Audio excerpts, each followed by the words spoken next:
Okay, well, welcome everybody. So delighted that you're here this morning. And as you know, our session today is on whether to measure your clients or not. Important subject because this is how we get to know how our clients are put together. I think I need to let you know what I used to do and why I am now not enamored of measuring at all. However, what I'm about to talk to you about, I'm sure most of you already know, and those that have been trained with me, you will already be non-measurers. However, I'm not pushing back on measuring at all because some people need to measure because they're using a computerized styling platform that it requires them to put measurements in. So if that is actually working for anyone here, please, and you're comfortable with that, then just keep doing what you're doing. Like, I already knew how to dress people, but I couldn't explain how I was doing it. I didn't, when they said, well, how did you know that that went with that? Or how did you know that was going to suit me? So I already had an innate ability to be able to look at somebody and just get a sense of who they were and then dress them.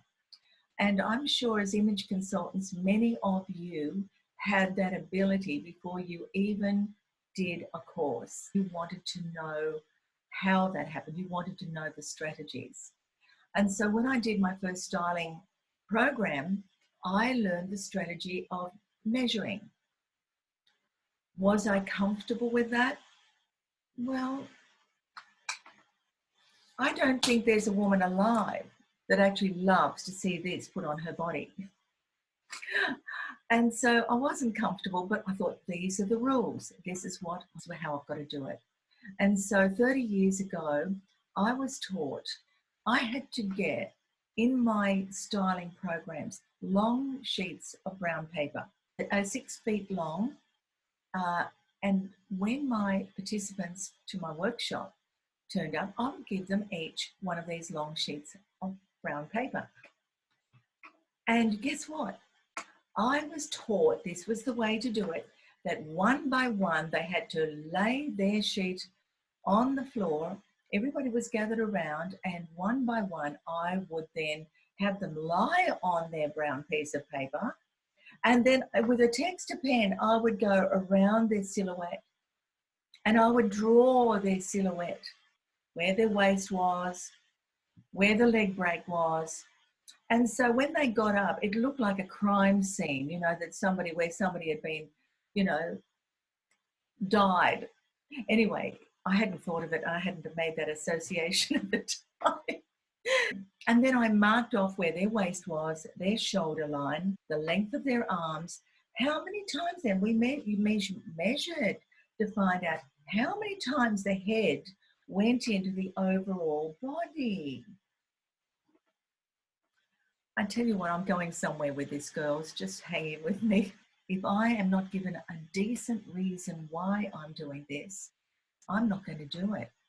So after this first workshop, and I'm thinking I'm doing everything perfectly, I thought, this is not for me. Because what did I do with these bits of paper anyway? I'd fold them up neatly and send them off home with it. The best thing they could ever do with that is to use it as a barbecue starter. It was ridiculous. I decided I'm not going to do the horizontal measure. I'm going to do the vertical measure, aren't I? So out comes the measuring tape. And when I did my first styling program, training, it was like, invite your client in for a cup of coffee, tea, water, whatever. And then you attack them with this. Let's have a look at your body.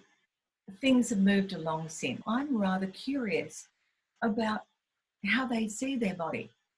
Like you are, you will always be asking those valid questions about your client. Okay, tell me a little bit about you. So let's now pretend we've gone through the lifestyle, we've gone through their style preferences. We now know what their job roles are and the different environments they're in. So now we're getting into the body dynamics. So now what we're going to do now is to actually find out about their bodies. And I know a lot of stylists still use a measuring tape. I don't use a measuring tape now, and you know why I don't? Because by the time I've measured up increments of their body, the client is usually telling me, oh yes, I knew I had short legs. Oh yes, I know I've got long arms. I know that, yeah, look, I know I've got a high waist. I'm thinking, why am I using a measuring tape? Because measurements don't always tell you the right story anyway. I wanted to just eliminate this. And I tell you what I use now. That's what I use if I need to find out where the lengths are in the body and where the knee, the subdivisions are, like the waist. I would just use a scarf, a long scarf like this, and it's not scary. I even remember as a young girl when I was measured up to get dresses made, when the tape measure came out, I hated it. And I had a very slim body then, but I still hated it then. And I didn't want that experience for my clients. Also find out from her what she loved about her body. Because what we might see as a very large, voluptuous posterior, she might love it. So why would we think that that's a problem? It's not a problem, and it's not for her. Well, that depends. So the question I always like to ask is, what would you like to enhance with your body, or to accentuate even? So enhance is one thing, accentuate is another. Do you know what I mean? So some people say, look, I love my bust. I want to actually accentuate that. So they want to show a little bit more of their décolletage. Another question I ask always is, what is it about your body that you would like to de-emphasize? And that pretty much gives you a roadmap now. You know what you want to enhance, and now you now know what you want to de-emphasize. Let's talk about silhouettes. Now, your body is determined by your skeletal structure. If you've got a high hip and you've got a wide rib cage, there is no way you could ever be an hourglass. No matter how much exercise, you will be a straighter body line. Now, if you've got a lower hip, but a narrow rib cage and a wide hip, often means that there is a shelf style. You know, you've got the narrow rib cage and you've got a shelf. Now, that is what you make that body line. That is a straight from the hip down, and it's actually quite a smaller size on the top. So that is not a particular easy one to deal with if you don't know how, because you're looking at it and you think, wow, she's got a waist, I can see that. But all of a sudden she's got this shelf, hip shelf. How do you manage that? So I look at it this way. A silhouette is, if you can just imagine somebody walking in through a door and light behind her is on, but she's walking through as if she's just a silhouette. You can't see her features, but you can see her outline. Now that is her silhouette. If you see an hourglass, she's an hourglass. If her shoulders and hips are the same and her waist is going in like this, she's an hourglass. But if you did measurements for her and she had a very round derriere, very round bottom, she might measure more on the hip line, and you would think that she was a pear or a triangle. I would much prefer call somebody a shape than a piece of fruit or a vegetable. So let's stick with shapes. People would prefer to be called a shape than they would like to be called an apple or a pear or a banana, okay? So the silhouette is what you actually see from the front, and anything else is then going to be looked at in a different way. So if somebody actually would measure larger on the bottom half, but her silhouette is telling you she's an hourglass, and treat her as an hourglass with some attention as to how you're going to manage her bottom. If she doesn't mind that, what are you going to tell her exactly? She's going to go up a size. You're going to need to take in the waist, and still treat the body as an hourglass. Isn't that great? At the back of our style guide, we have a client summary just like this.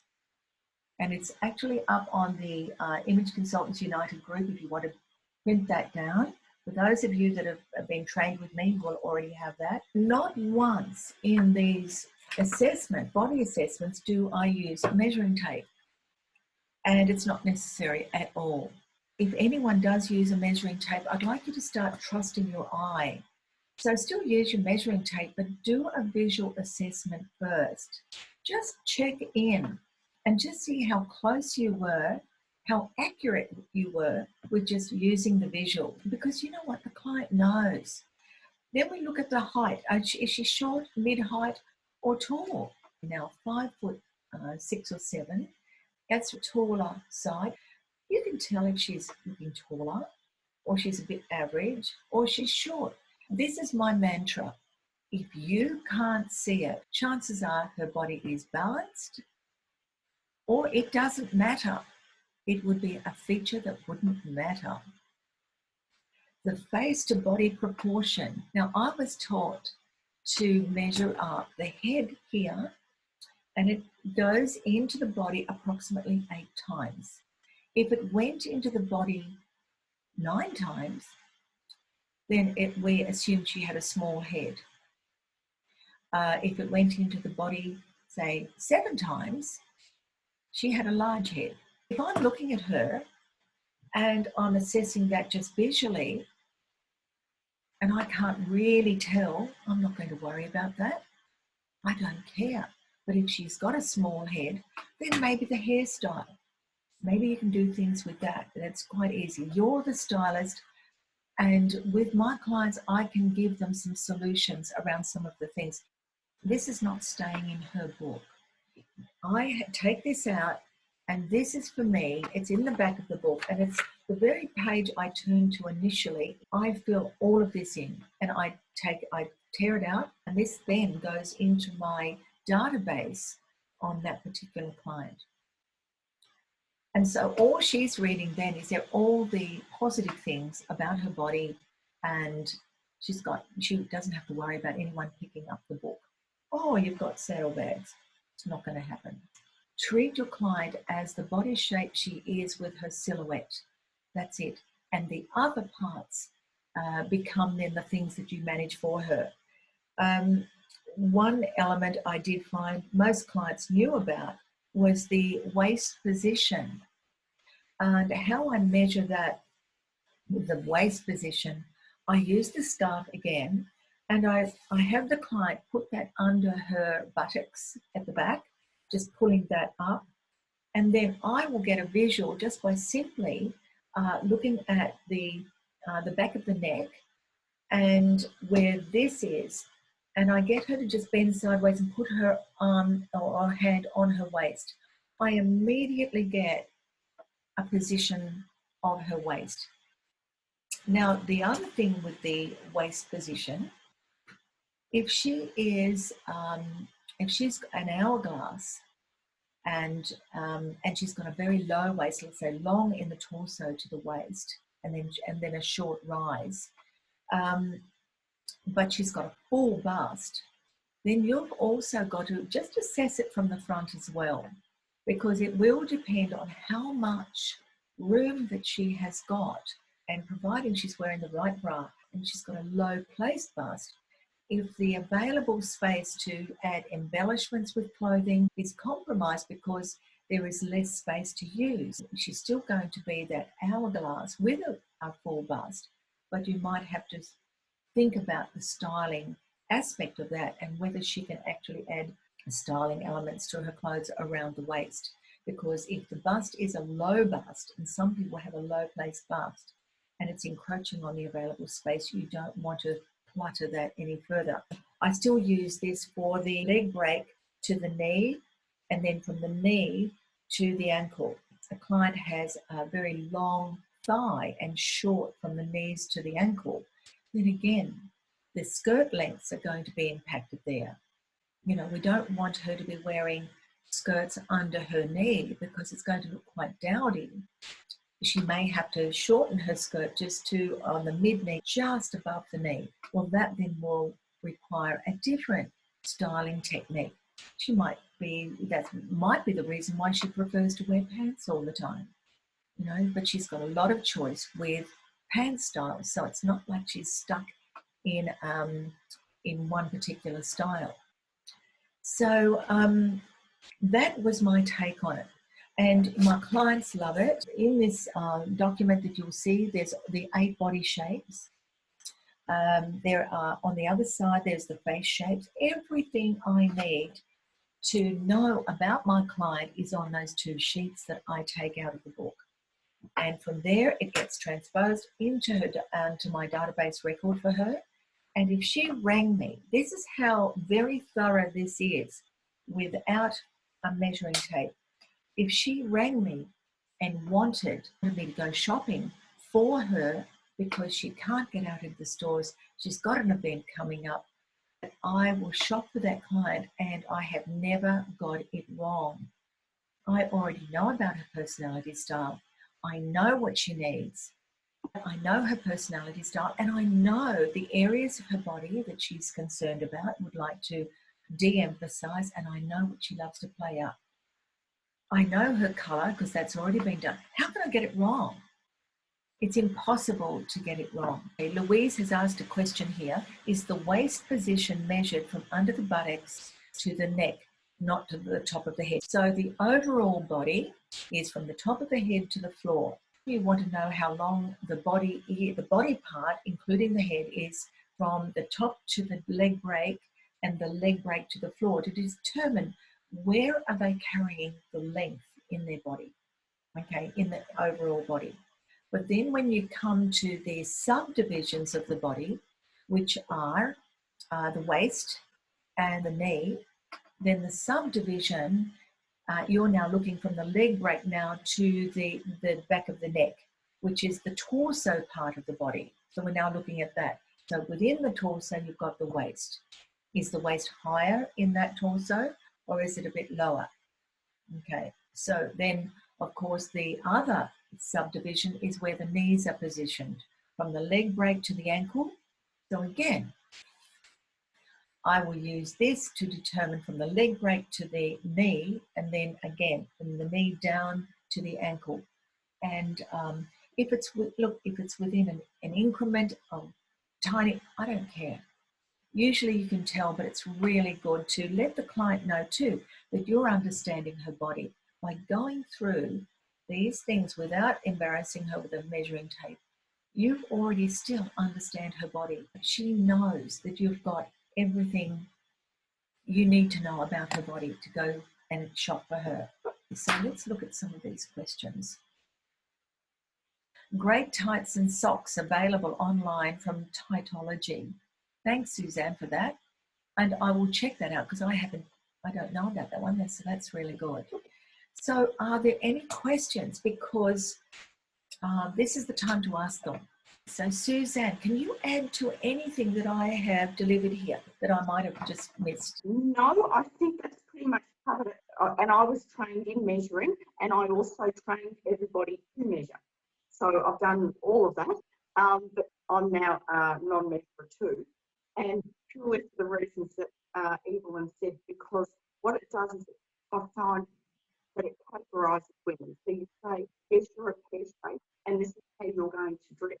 But as Evelyn said, that's not the way I dress my clients anyway. I talk to them about, you tell me the 3 things that you love most about yourself, because they're the things we're going to highlight or emphasise. And you then tell me the 3 things you like least. And I only give them 3 because I find often, oh, my voice is breaking up again. I find often that if I give them, that often women will struggle to name 3 things that they love about themselves. And I think that's really sad. So if I make them write down 5 things, it's too much. 3, they can normally think of 3. And 3 things that they don't like, well, they normally don't have any trouble going through finding 3 things. And they will say, you know, I know I'm a pear shape. how do you feel about being that? Or, you know, I call it a triangle, two inverted triangle, all the rest of it. But how do you feel about that? Are you comfortable with that? Is that it can lead you to doubt yourself. If you measure, so if I go through the measuring system, I'm actually a pear because I've got a sticky out the back bottom. But if I look at me straight on, I'm not a pear. So, yeah, so again, I'm one of those people, and if you're not confident, that would lead you then to maybe go, oh, I have to dress her as a pear. That's what the measurements say. So it makes you doubt yourself. Does that make sense? Yes, it does. Yes. So if Suzanne, or she was measured, she would come up as a pear based on the increments on a tape measure. But as she said, she's got the sticky out the bottom, a rounded posterior, which is very attractive. Do you have a sway back, by the way? You do. Great. Okay, so that is very, very appealing shape. And it's quite interesting now in today's world that women are getting their bottoms enhanced because they want that shape. But a lot of women have always wanted to cover up. They just want to cover up. And they're covering up the part that they're not happy with, but they're forgetting about the part of them that is beautiful. So they end up looking larger than they really are because they're not showing the narrowest part of their bodies. I think I did tell a story about a woman that she had very, very large hips, but she didn't realize that her waist was the thing I wanted to accentuate. But she was then, her mind went straight to, oh, but it's going to emphasize my hips.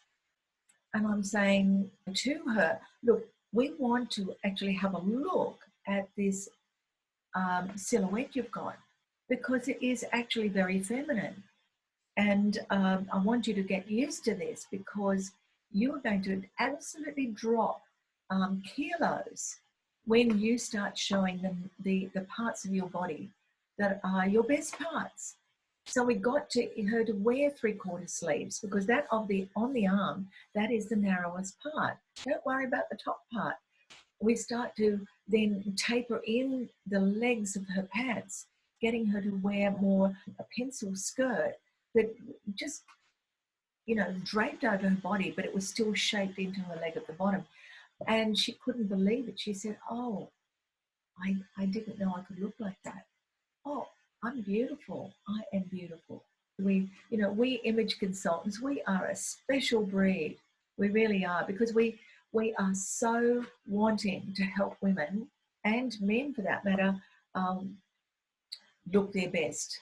That's what they've come to you for. And you've got to be able to deliver some really good strategies for them to follow, but also to understand why. And it's the big why.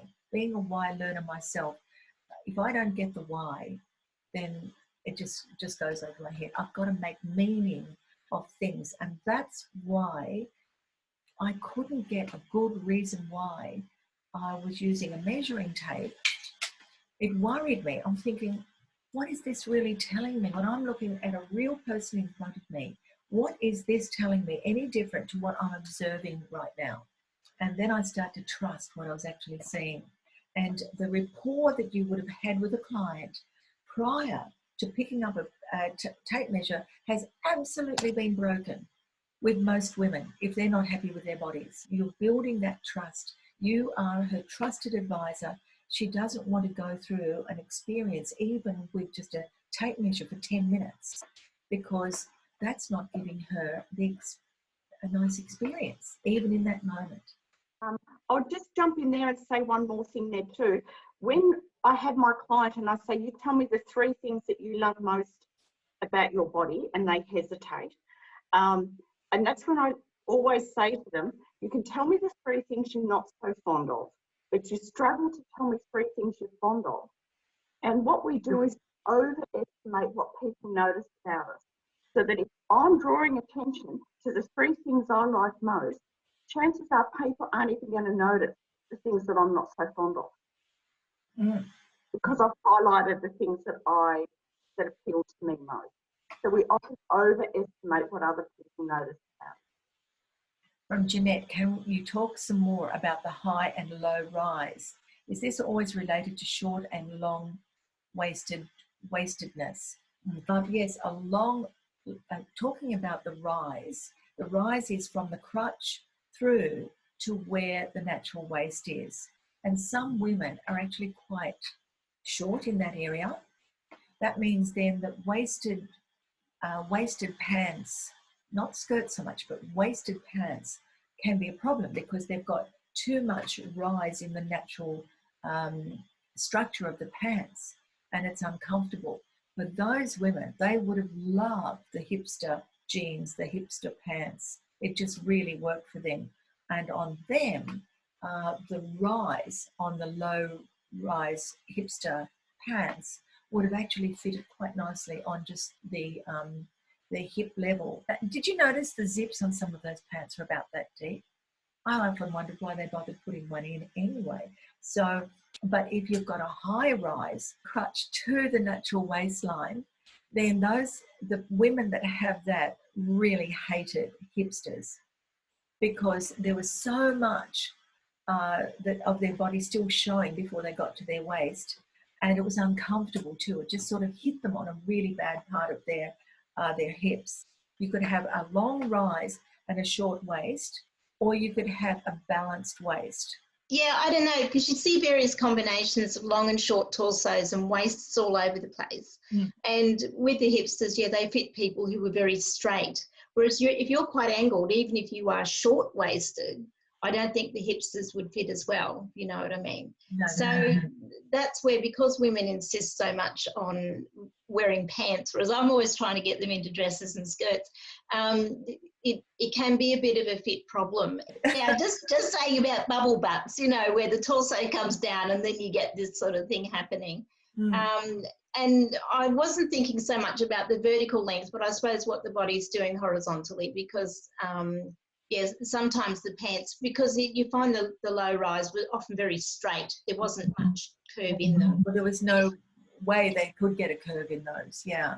Yeah, that's right. So anyway, I was just trying to tie it all together because you do see a lot of different combinations. Oh, yes. And I think, you know, I've got a couple of neighbours, they're blokes and they're really short. They're very long in the body with incredibly short legs. And I was thinking, how would you dress those guys any different? You know, at least with a woman you could put some heels on it, but yeah, they just... Every time I see them, I go, I should learn how to dress these poor men. Anyway. We women, we can lengthen our bodies, we can use colour, we can use heels, we can use hairstyles, we can actually make ourselves look taller than we really are. But for men, yeah, I think that's one thing we can give ourselves a tick on, because men have so many other advantages. Anyone can think of anything else or other questions. I think I've given a fairly good reason as to why I prefer not to measure. And given the fact that I don't have to use a computerized platform for styling a woman, I really want to be with her. I want to be absolutely focused on her. I don't want to be putting things into a computer while she's there. She is a real person, and I prefer that real hands-on approach. But that's not to say that other approaches are wrong. It's what you prefer. So it's entirely up to you. Okay, well, thank you very much, everybody, for being on the call this morning. Next week, we have a very, very special lady. She's going to be online with Suzanne. Her name is Kim. Kim owns the cloth shop in Melbourne, and we're going to talk about body types, the fabrics that suit, and Kim is going to give us the lowdown on the types of fabrics as well. So do you want to add to that, Suzanne? I think it's going to be a really good session. Yeah, she's going to talk to us about different fabric types, but also the questions that she gets asked most often in the store. And so if you girls have got questions you want to ask, also about finding a good tailor for your clients, all that sort of stuff. So any questions, we're going to send out a little bit of a survey monkey. So if you want to think of anything that you want to ask somebody that's in the industry, depends on making clothes, fabric types, all that sort of thing, be sure to put them through beforehand. Beautiful. Okay, lovely.